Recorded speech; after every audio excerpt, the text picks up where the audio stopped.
Minister for Ireland. We're now going to turn to the first round of commentary from our panel of experts, each of whom gets 2 minutes each.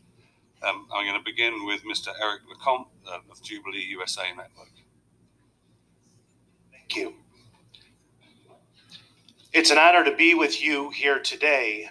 Many of us have worked together and have known each other since we forged the Addis Ababa Agreement in 2015. As we talk about the challenges of debt crisis, it's important to know that we are dealing with a new emerging debt crisis, and developing countries and small island development states are some of the countries that are most at risk.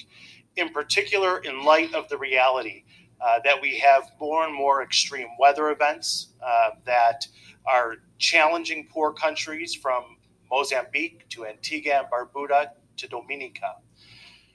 In the 2017 hurricane season, we saw Dominica and Antigua and Barbuda get devastated by hurricanes, and while they were devastated, make payments on debt. That money should have been allowed to be able to be used for recovery efforts, for disaster and relief efforts. We're dealing with a serious moment where we need to look at how do you solve problems, both in terms of climate action and debt. Some of the proposals that we came up in Addis Ababa specifically address this. Our strongest agreements in Addis Ababa were on debt. Number one, it was the first international agreement to stop the predatory behavior of vulture funds, which takes advantage of poor indebted countries. Number two, we agreed that we need to have stronger, improved debt restructuring processes in order to tackle debt. And number three, we highlighted the need for improving debt restructuring and resilience in small island development states.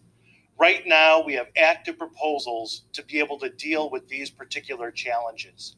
These particular challenges are solvable.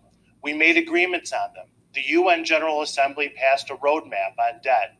And part of the reason that we must solve it right now is, according to the UN Conference on Trade and Development, in the developing world, it is deteriorating fast into an extreme debt crisis. And the International Monetary Fund notes that 47% of low-income countries, as of August of 2019, are either in debt crisis or at very high risk of debt crisis. Thank you. I'm going to turn now to Ms. Geeta Gopinath